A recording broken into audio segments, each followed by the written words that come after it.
It doesn't matter that you're Gio Reyna. That's still the Gio I see in my head. I just want him to return to that.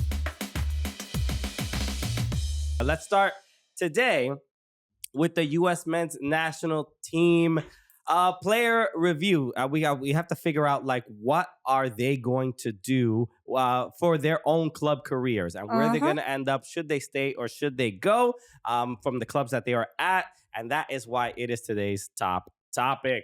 All right, so let's take a look at some of the major players in Europe and where should they play next season ahead of the World Cup. So Cupo and I gave our suggestions of should they stay or should they go? And if they do go, what club should they go to? First up, we got Anthony Robinson. Should he stay or should he go? Cupo, what do you think? He should absolutely stay. He is the guy, the man, the everything. Like that's his club. Has he? Am I wrong? Did he captain Fulham at some point last season? I might be crazy. I could be wrong, but also I feel like it's not a crazy argument to be like he should be. Exactly right. He is easily one of the best left backs in the Premier League. He's not their captain, but he's captained them 4 times. Look at that, bro. See 4, almost 5. I sense something more full coming. Okay. I'm channeling it. We're gonna manifest this for Jedi. Okay. Cupo has her crystals out on the desk.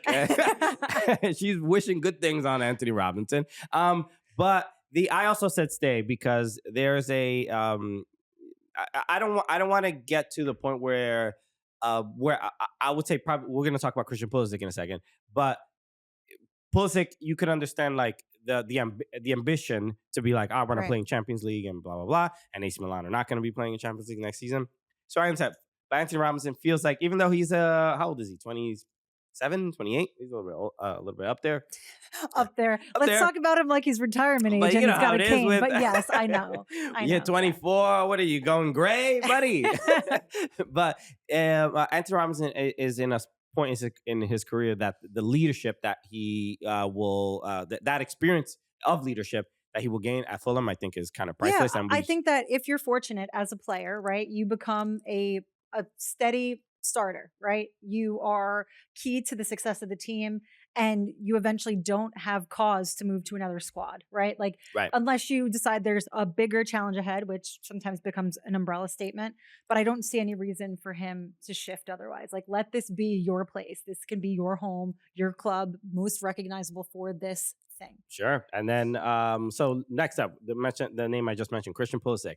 Stay or go? I say stay. Yeah, I also say stay. This is I was kind of on the fence here. Part of me is also thinking like maybe he should try to push for a move so that he can play in these really, really big, important games. Because this season, I watched a lot of AC Milan, and even after the transfer window in January, when they brought in Santi, I'm thinking like, it was a little bit of like, is this gonna work? Like he's really not. He's okay at Feyenoord. He really does nothing almost for the Mexican national team. How much of a difference is he? Is he really that much of an upgrade? And they seemed really excited. They seemed excited about signing him. They seemed excited about other players that had no business to have any excitement around them. But they seemed excited about signing him for the sake of like a little bit of like the Mexican fans are gonna love. Something we got this guy. There's a little bit of a marketing. Thing a club loves, it's some global marketing angle, like hands down, always. I mean, so they got worse after the January transfer window. Yeah, you brought in Joao Felix, and then like other players that you were just like, why? Like he's been proven to do well for maybe a few months at a club, and then just be abysmal. The managerial decisions, the everything, it just. Bad, right? But with all that being said, I think for Christian, the key takeaway is he had a best season. Yeah. He had a best season. He had a standout season. Right. Standout season. He made his name, his game more well known. I think that it also shows that he can weather adversity because he's played under how many different managers? He was kind of floundering at Chelsea just because everybody was. You could have put anybody there that was good. So departing there and then coming into Serie A, he made a big splash. And so he's definitely the guy for AC Milan. I see no reason for him to leave. I think they can turn it around this season. They have the ambition. They just need to reestablish the direction, the style, as well as like that, just like Milan, like totemic. They need to have their talismans. Yeah. And my hope is that they have the season that Napoli just had, which is not playing in Europe. Right. And who could have predicted that Napoli would have that season this season? And that's the beauty of football. Next up, Folarin Balogun. For me, I said stay. He had a shoulder injury that kept him out for the majority of the latter half of the season, and Monaco went after him, and he had a decent season before that. I think he can return, and I think some stability and just playing for Monaco and getting lots of minutes will be helpful in preparation for the World Cup. But you disagree. You think he should leave? Yeah, I think he should leave. I think he should find a home where he's a regular starter. Again, also making sure he stays healthy. But yeah, I could see him going anywhere from like maybe back to the Prem. He didn't really have too much time there, and the time that he didn't really get to prove himself too much with Arsenal. Okay. So like maybe a Fulham would suit him or help him out a little bit, or barring that, maybe Chelsea. Chelsea love to just pick up players that they got Delap. I mean, Delap is great, by the way, but like I just think he needs to find a better situation that can provide him more consistent minutes. I feel like that's been like the gaping cavern for U.S. men's national team players is like, what are you doing? Where are you playing? Yeah. Are you playing? I mean, look, he'll get more opportunities to play at Monaco over probably playing somewhere in the Premier League. I mean, but like his type of player that he is. I mean, you mentioned if he goes in the Premier League, like maybe a like a West Ham, Everton seemed like, or maybe like a Leipzig, because they're heavily leaning on like sort of cultivating talent, and I feel like he's still somehow in that like sort of tumbleweed phase. Sure. Yeah, I mean, and this is all with the bias of like we want him to be ready for the World Cup. Yes. But also, like, you as a player want to be starting. You want to be playing regular minutes and expect that they're looking to you for that special something, not just a body on a bench. Right. So, we'll see. I mean, it seems to me he's most likely staying, obviously. Yeah. But we'll see what that means. We unfortunately have no sway whatsoever here. We've been talking to him. Yeah. Look, Balogun, he could stay, he could go. I don't know. But what you need to do is go to that like button. Hit the like button right now. Johnny Cardoso, who is right now at Real Betis. He's linked with Atletico Madrid, but it's not official yet. For me, going to Atletico would be the move. It seems like that is very likely. But going to Atletico would be an incredible jump. You're playing. Did they qualify for Champions League? I think I'm pretty sure they did. Please correct me if I'm wrong, Carter. Yeah, they did. They did. All right. The level that he'll be playing at so much higher. The stakes are much higher. He'll be playing with better players. That's I think if he has a good enough season, he can make a real case for being in that starting lineup in that World Cup in 2026.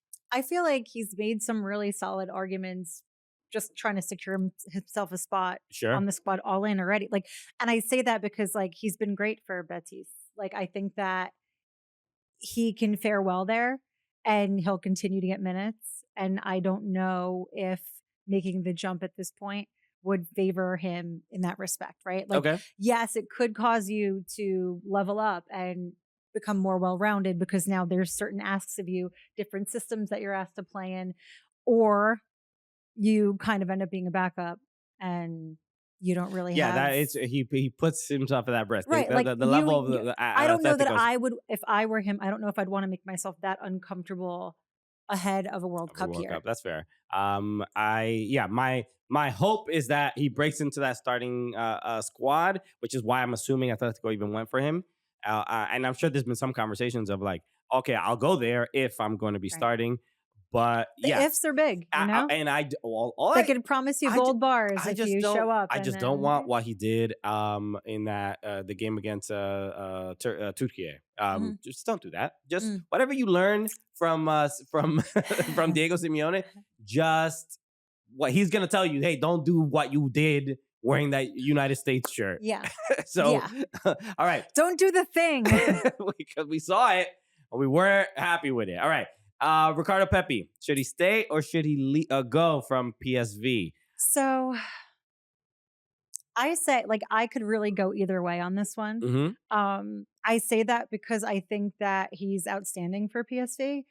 But again, he's more often outside of situations where he's become the starter based on injury or whatever. Yeah. He comes off the bench and he's impactful coming off the bench, which is exactly what you want.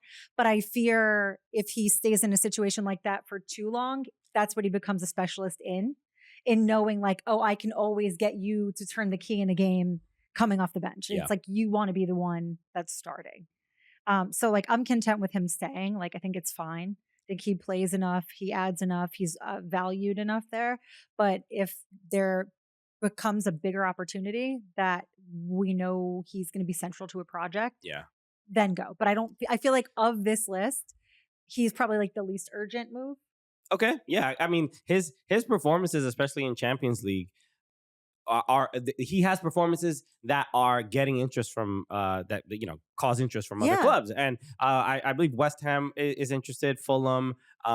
So he has opportunities, especially Premier League.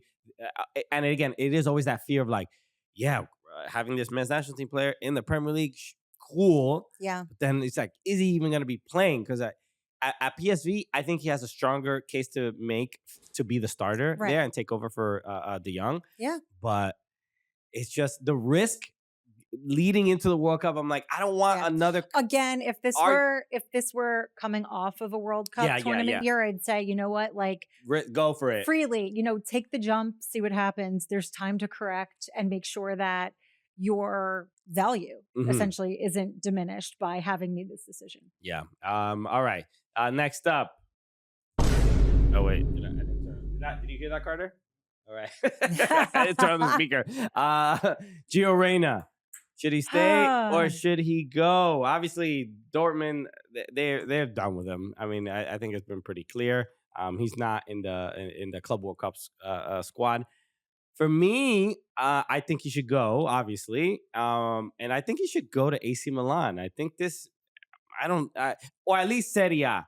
I think it would give him a sense of structure that he's not used to playing in, really, right?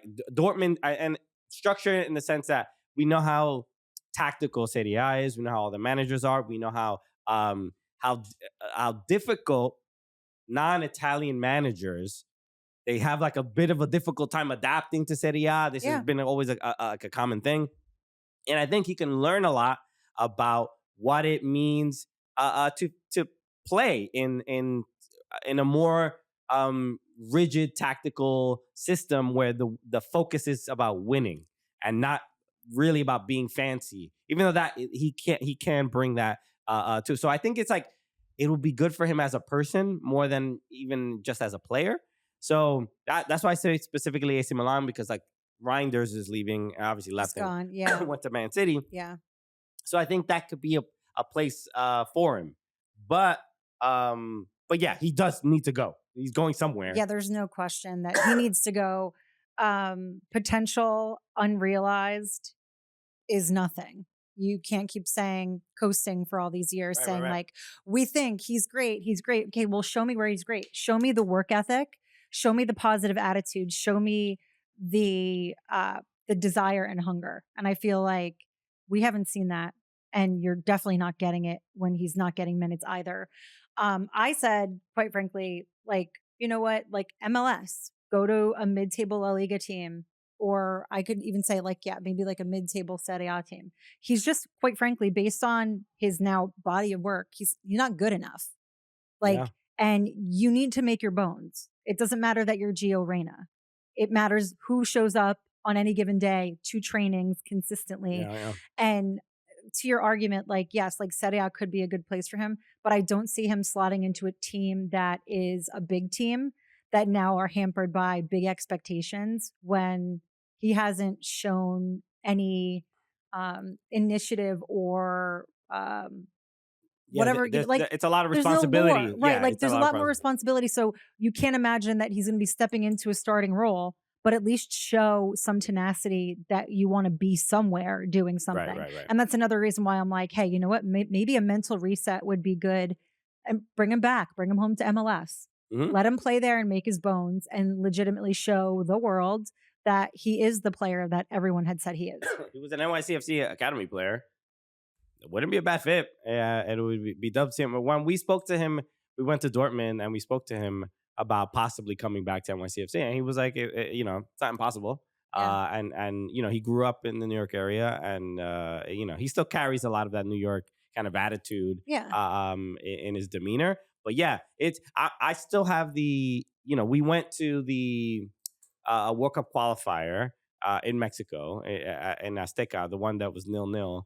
And he dribbled through like the entire team, and it's just like that's still the Gio I see in my head. That's still the Gio I see in my head, and just like I just want him to return to that. There's a growing up, There's a maturity. There's an understanding of I have to work. I have to give it my all, and I just feel like you don't really see that. I feel like it was tarnished a little bit with that whole entire scandal. Of course, yeah. Because then it became more of like an entitlement. And it's like, no, like this is kind of one of the root problems of youth soccer in the States to begin with. Sure. Show the people that you are talented, you want to work, that you'll put in the extra work wherever you have to, but also that like you're a good team player. Cause like nobody wants to take on somebody that's talented, but like seems like they're a liability because of their attitude or otherwise. Right. All right, last up, Yunus Musah. He's currently an AC Milan player, but he's linked to Napoli. Should he stay or should he go? So if not Napoli, he should stay put at AC Milan. Okay. Granted, yes, like not a regular starter, does get minutes. I think that he still has a little bit to cultivate. And so why I say Napoli is because he has a lot of qualities, I feel like, of an unpolished Arturo Vidal. Okay. And one of the people who's responsible for making Arturo Vidal into prime Arturo Vidal was Conte. And so to get him under his tutelage, I feel like would be really like a boon for him. So Yunus Musah needs a mohawk, needs a probably really intense. Like the thing is, like he's a talented player. He has physicality to him. He just needs to be polished, a little bit smarter in some actions where he gets cut out. But I think that there's something there, and I think that for Napoli to even be sniffing around them, that's a lot of Conte. Sure. Yeah. It's if they believe that he can be. He's very good at, like, Conte's a magician at getting like mediocre players to good and good to great.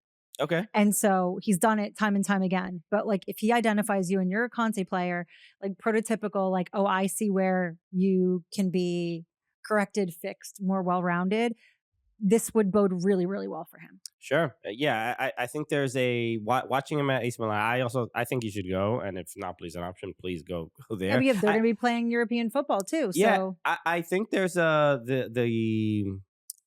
last few months at AC Milan. I mean, this would go for several players, but with Yunus Musah being left out of the squad a lot, not really and then when he's there.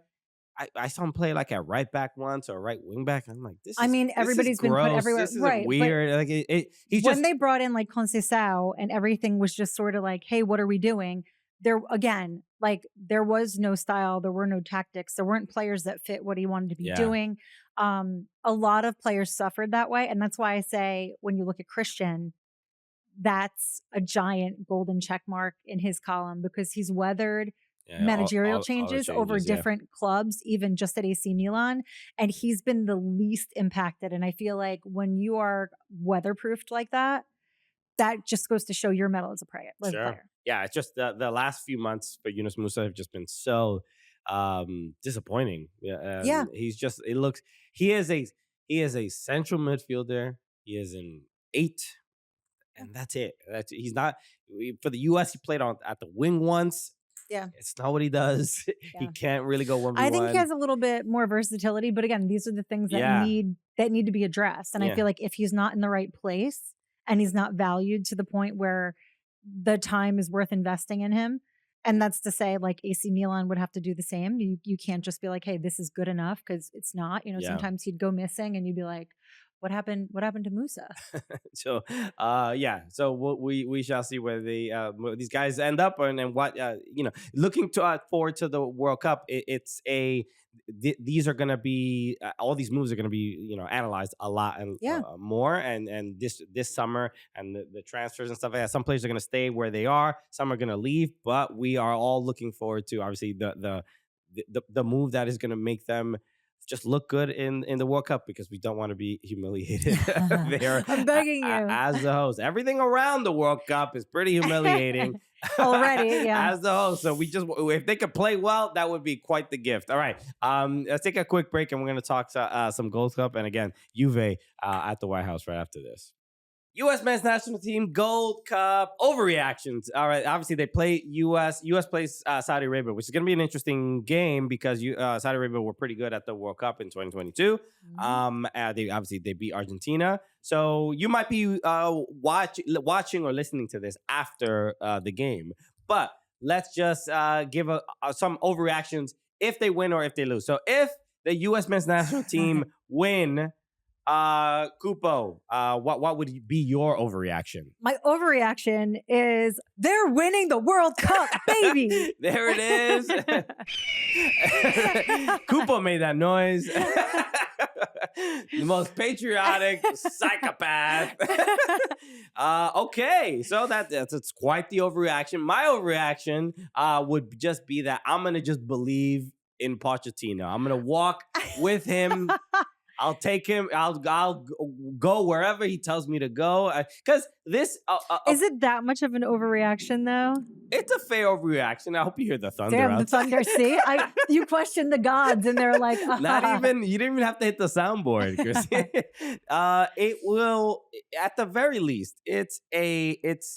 I'm closer to not believing in him than I am to believing in him. Okay. So a win here, especially not a draw, like a win.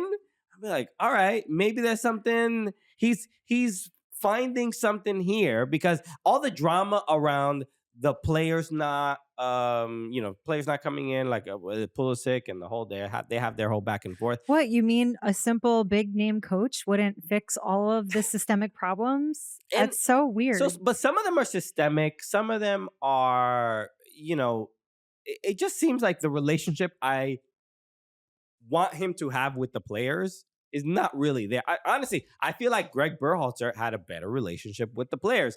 Doesn't necessarily mean that the team was better. Right. I just think the relationship was a little bit better there. And but the players seem like, hey, it's time.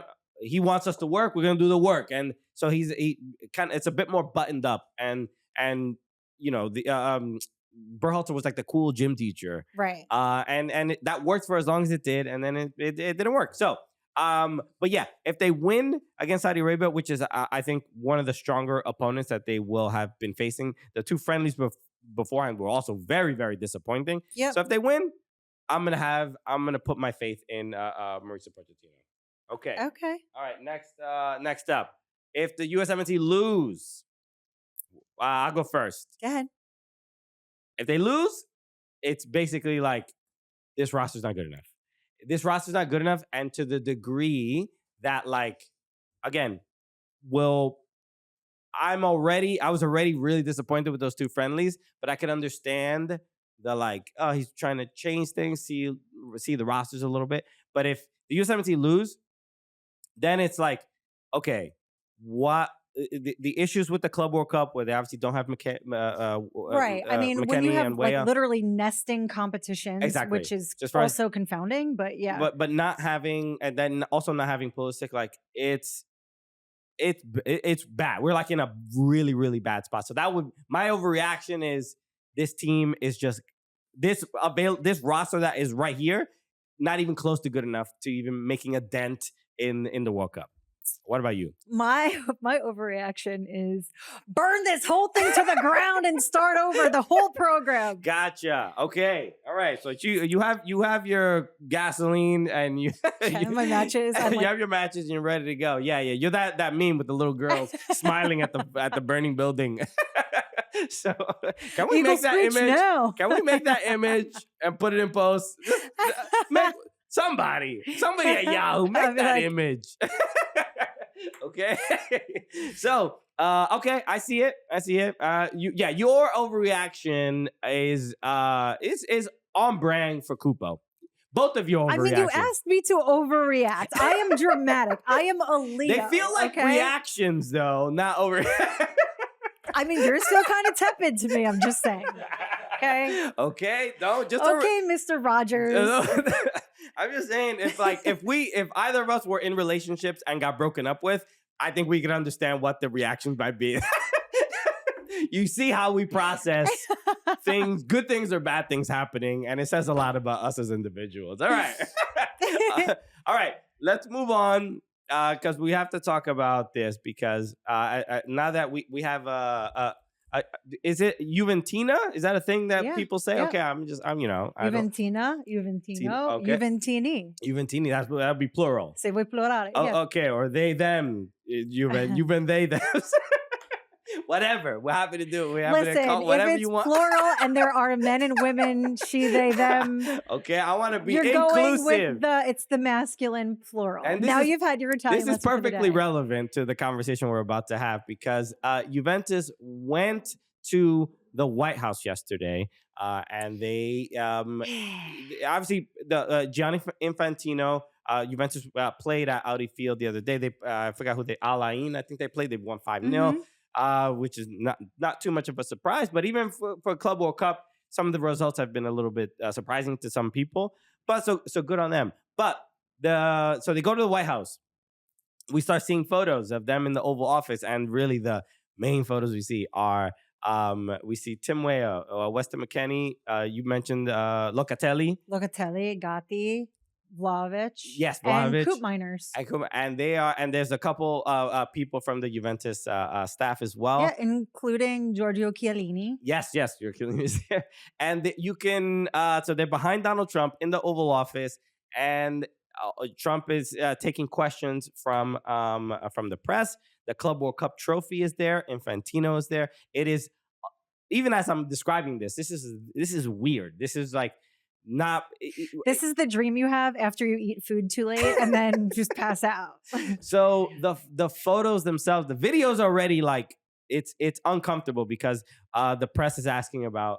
There's a lot of serious stuff going on right now, and the press is asking about Iran. They're asking about Israel. They're asking about the ICE. They're asking about very serious subjects. Right. Not the content you'd expect of, hey, bring your Italian soccer team to the White House for a day trip to do some more stateside marketing / promote the Club World Cup. So I want to start here because if you're most people are not new to the show, but if you're new to the show, you know this is where we stand. It's just gross, and I especially feel for footballers put in this situation. And a lot of people, I had posted the image and commenting on a lot of people really just saying like, I'm mad at McKennie and Weah for even being there, which I completely valid. I understand the critique because especially with Tim Weah, who I know him and we've done a live event together. There's as I was watching, and this is before I heard his comments afterwards. I knew from the second I saw the pictures that none of them knew they were going there. And they didn't want to be there. And also the context for what they were going there for. Exactly. I've been there with the team and have done events with them, and they are usually very buttoned up in terms of their press and communications and things like that. I'm sure that they probably went here under the guise of let's go promote Club World Cup, and with that limited information said these are the players that are coming with us. And again, it's not atypical for them to be like, we're gonna go blah blah, and they take whatever players. Like in that sense, they are very Italian in planning, sure, where things aren't nearly as structured. But to put them in a position like this was kind of, like to understate things, like it's very icky, wildly uncomfortable. Again, a lot of these players aren't particularly vocal or comfortable speaking about politics in any way, shape, or form, nor should they be put in the middle of the spotlight where we're in the middle of essentially, I guess, declaring war or that we're supporting somebody else. It's just insane. The whole thing is home sweet dystopia. But then on top of that, the one thing that I have to say about this whole debacle, which I think is an appropriate way of 100%. of labeling this, is in the midst of the president making transphobic comments and encouraging the players, saying, well, you got a good team. You don't have women on your team. Women wouldn't play on your team, would they? Right. I like that. One, there was an awkward silence, pause, because they were like, what are you even talking about? Because quite frankly, dear listeners / watchers, there aren't any women in men's sports, trans or otherwise, and there aren't men in women's sports. Exactly. So this is something that's completely fiction that's been made up in their heads. And hey, you know what? GGG, baby. Like, if you have fantasies, you have them, but this isn't anything that's real.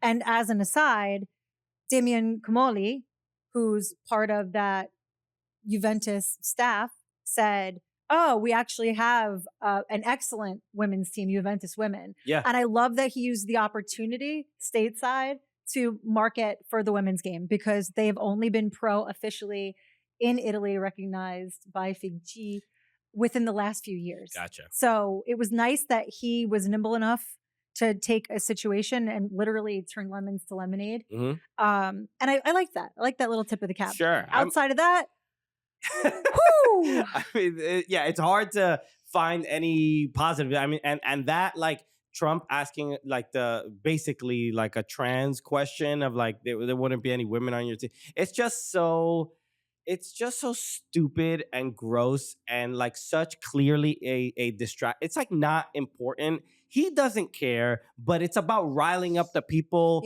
that would care about that. And it's just, and you could just see the reactions. But isn't that what everything's been about at this point? Like, basically, I'm tired of everything being so divisive when we should be protecting each other. Right, which is it's easier to protect each other, but people choose to create some fictional enemy, and trans people are like the target for whatever reason. And it just seems to that scope seems to change every couple years of who are we going to be attacking so that we can rile up support and in the other causes, which is whatever warmongering or whatever corporate whatever blah blah. Like in this month of June, Pride, and on this day, Juneteenth. It's the fact that we have to have these lengthy conversations about looking out for each other and protecting each other, especially now, is disheartening. But you know what? Like, we will continue to fight the good fight. Sure. And this is my main frustration, because a lot of people commenting are mad at the individual players.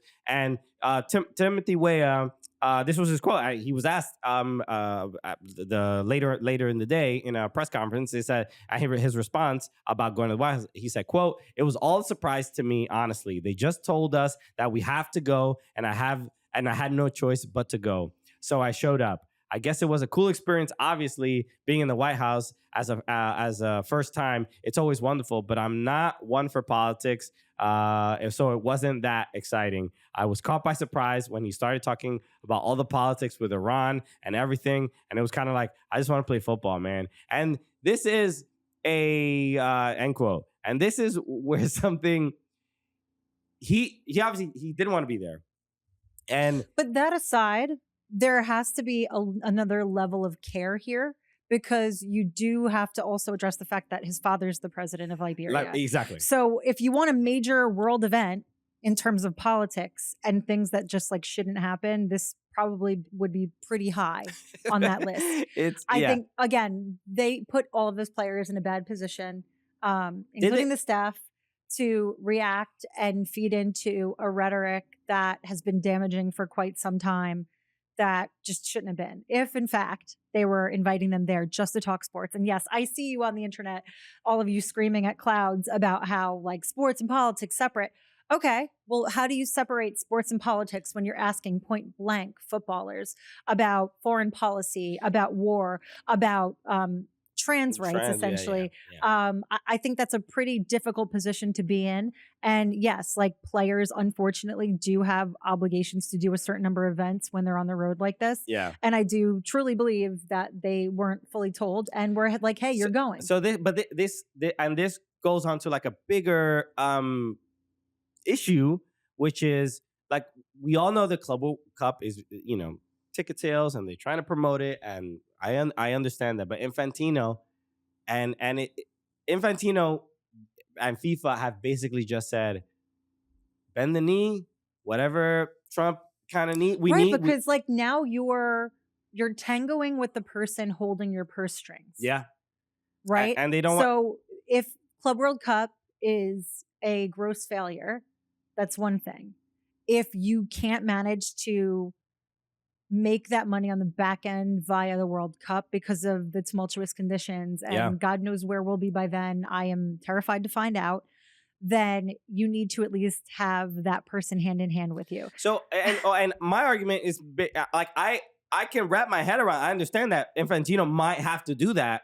Don't put these players in that position. I agree. Like they don't want to do that. That demonstrates though that there are no lines that will not be crossed in the interest of protecting revenues. And I think that that's the scarier part. Yeah. And that is a general, we deal with that on almost every facet of society. And it's a big reason why a lot of things that are happening in the world right now are happening, because it's a protection of revenues, a protection of capitalism, it's a protection of resources, and it causes people to do some pretty awful things.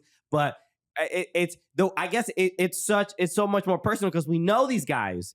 And you see their faces, and you see, and you they're see how good people, and they're kids. Also, they're like it's got like 24, 25 years old, being in this weird ass situation with a president that it's clear they don't like him, and they can't really be super loud about it. They're just trying to work and trying to do their thing. They're just trying to get through their day, because this is literally just a part of their day. So I respected Tim Weah for like, you know, it's a fairly PC answer in him being like, I wasn't excited. And I just want to play football, man. But again, understanding the position that he's in, I completely and totally understand and support the statement that he released. Yeah, I agree as well. So, just complete lunacy, and it's such a wild kind of just series of events, and it just shows how like crazy our world is. It even again. Separating sports and politics is not even a realistic thing, because it's at the end of the day, it's really just about business and capitalism and money, and you can't separate doing these things. I mean, I saw like the video of like him shaking hands with like Weah with Trump, and like you could just see like, man, I don't want to be here, and I don't know what this. I don't know if there's any backlash from this, from just specifically the players. Like, are the players gonna be like, "Yeah, I'm done with this club," or like, "I'm getting out of this league," or like it? There's gonna be something of like, somebody's gonna write a book about like this. I can't believe this happened. I did not want to be there. Yeah, so, for sure. It just surreal. All right, let's take another quick break, and we're gonna the U.S. Women's National Team. Dropped their team rosters for this summer friendlies that they have coming up. So we're going to talk about that with Cupo in just a second. The U.S. Women's National Team roster is out for the June and July camp. All right. There's going to be 3 matches, 2 against Ireland and 1 against who, Carter? I forgot the... Canada. Let's go. And a lot of new names, a lot of names we haven't seen in a while. But this is the place I want to start. No Lola Bonta. Yeah. Is this I saw on her IG story, because there's 3 Kansas City current players that are on it. She was just like hyping them up. Mm-hmm. But I just don't want to live in a world where we only get 1 call up for Lola Bonta. Did that surprise you at all? Or does it just seem like Emma Hayes is just, again, giving more players the opportunity to play for the first time? Yeah, like not really a surprise. I feel like the majority of the players that she called in, again, all NWSLers, less Naomi Girma. Mm-hmm. Lots of new faces, 6 uncapped. Yeah. So 4 fresh baby faces too. I think that she considered like which vets, air quotes, even though, Lowe very much is a vet of the game, but like, again, kind of a baby to the US. Totally.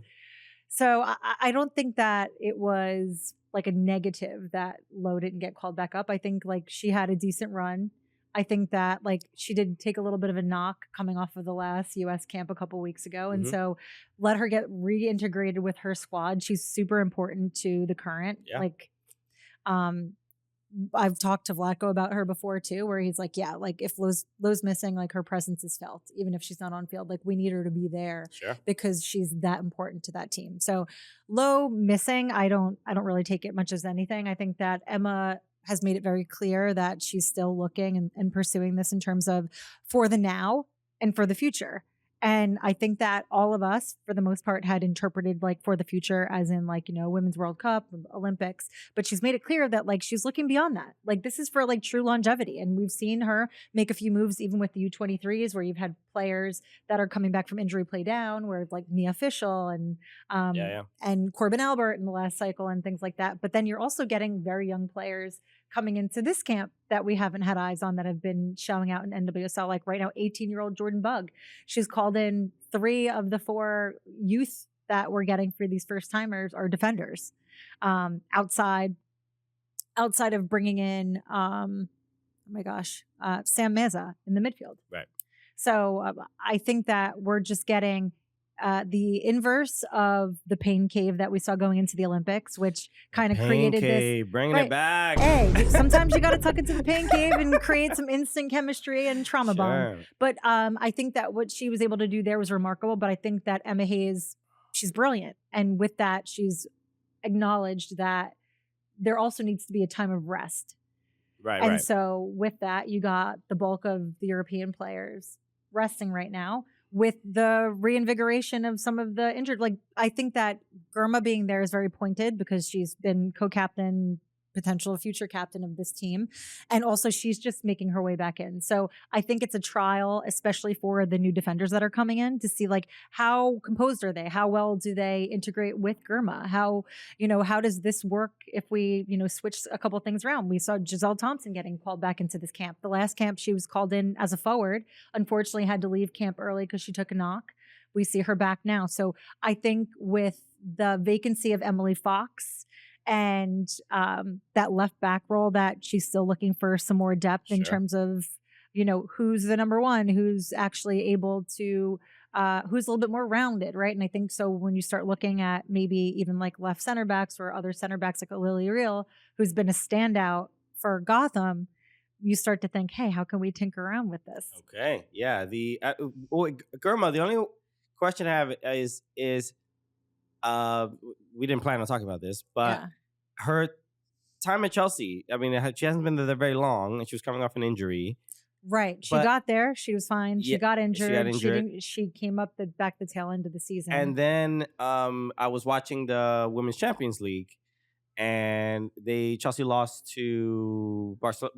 Who was it they lost to? Was it Barcelona in the Women's Champions League? I don't remember. But she did not look great. It was one of the few games that Girma did not look good, and it's a little bit of a concern because like at San Diego she was just like a stalwart, and obviously for the women's national team she's almost never in any compromised situation.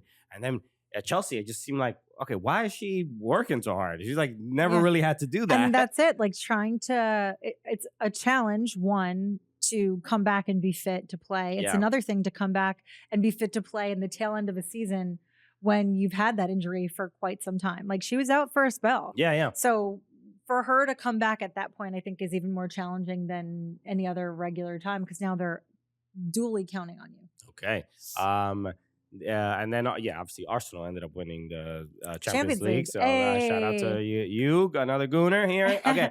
I want to also talk about when it comes to the roster, Rose Lavelle is back on the national team. And I think we all love that. Obviously, they're going to be playing in Cincinnati, so I'm sure she's going to be excited to get back on the team.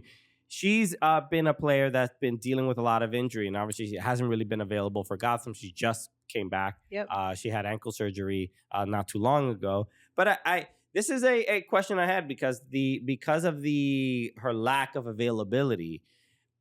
Should Emma Hayes and the U.S. Women's National Team start looking past Rose Lavelle and not really thinking of her as a starter for the national team? I think one, that's a really hard argument because Rose Lavelle is world class, right? She's a world best player, so it's kind of like turning around and being like, oh, well, we can just find like, I don't know, another Serena Williams somewhere, sure, right?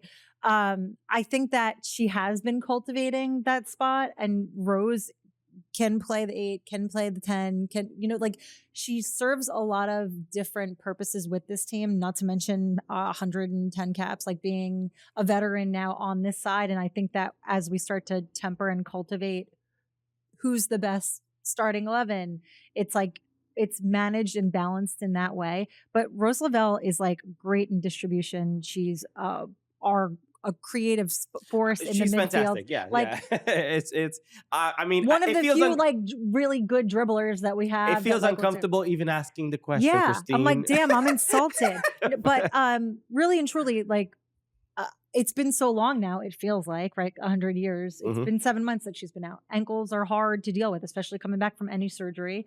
I think that this will be like a really calculated return to see how she plays with some of the younger players and like where people fit, where does this conversation go? Like, yes, we can absolutely play Rose in a pivot with Coffee and like be totally fine. But like, we also have other players that have been in that occupying that midfield space. You have Croy Bethune coming back, who also has a lot of striking similarities to Rose. Sure. But again, another player coming back from injury, also a little bit greener, much younger. I think that them being in this space together is really good. Okay. Yeah. I mean, this is an opportunity, given all the different names, just to build that chemistry. Because the other, when it comes to chemistry, I think, and players leveling up, they must pop up on your feed, but the Thompson sisters, Giselle and Alyssa, they're doing all the dances, all the trends, and then Giselle's like captions. And there's a third one. They have another sister who also is a baller. Like, are you joking? How many more Thompsons do we have? So I know Alyssa's not on she didn't get called up, right? Am I wrong? Giselle did. I'm like Alyssa. Giselle did. I could we could bring Alyssa. I know. No, she's not. No, she's not. Alyssa is on there. Sorry. Yeah. So both Thompson sisters are. And I think that. Oh no, wait, Giselle's not. Giselle's, I believe, injured. Okay. Oh, no, they're both there. What am I doing? I'm like, no, I can tell you that Giselle's definitely on there because she's listed as a defender. So again, the TikToks are going to be crazy. Yeah. The dancing. I think it's who good. are they going to get involved? I just saw they had there was somebody from the training staff on Angel City that they had them do one of the other dances. I did see that. It's so like all I'm just saying is like just a couple months ago they were like babies, nervous to express themselves on the field, and then Giselle gets her first goal, I believe, for Angel City, assisted by her sister. Yeah. And now they're doing the TikToks. It's like we're in a world where like before footballers were like, oh no, I don't social media, I don't do that. I'm just here to play. And it's like, nah, I'm gonna be like Lamine Yamal. We're gonna fight for the Ballon d'Or, and I'm gonna do a little TikTok with my dad, So that I just love to see this like expression and growth and fearlessness, because they could, if you have a bad game, those TikToks look bad, but they don't. I mean, that's always the argument, right? But I also feel like that's like a very elderly lens. It's like, listen, people blow off steam in different ways. Exactly. It's not always like it's because you're making the damn TikToks. Like what? No, I say more TikToks. They're very entertaining. More TikToks, but more goals. More goals. We love to see it too. All right. Thank you everybody for tuning in. We always appreciate it. Christine Cupo, let everybody know where they can follow you and catch your work. Dang, you don't know where to follow me yet? No. I'm occasionally on X with people screaming at me over my opinions. C Cupo. I'm still on the Instagrams at Miss Cupo, MISSCUPO, and you can catch me on CBS Sports Golazzo Network. If you tune in for Morning Footy tomorrow morning, I'll have my Footy Kit Friday ready, and of course Attacking 3rd. Love it. Always amplifying the ladies. Sure. Yes. I was tuning in to Darian and Sandra the other day when they were talking about the roster as well. So go check out Attacking Third as well. All right. Make sure you follow us at Soccer Cooligans on everything. Follow us on Blue Sky if you have not yet. There's less screaming than X, but there's still some. Yeah, I mean, I'm on there too. People are more pleasant there, or at least they're not throwing rocks. Exactly. It's lovely. And subscribe on YouTube if you have not yet. Hit the like button if you made it to the end of this video too. All right. We'll see you on Monday. Alexis will be back. He is in LA for PSG's game against somebody. They play somebody in the Club World Cup, but he hosted a comedy show for I saw that at PSG House. They had like a pop-up type thing. I hope that everybody in there laughed like, oh, ho, ho, ho. So we'll hear all about it and how they received Alexis's very lewd jokes. You know how he is. So very different than on Yahoo Sports, Alexis. You should go see his stand-up, though. You should definitely go see his stand-up. So we'll hear about that on Monday. All right. We'll see you then, everybody. Peace.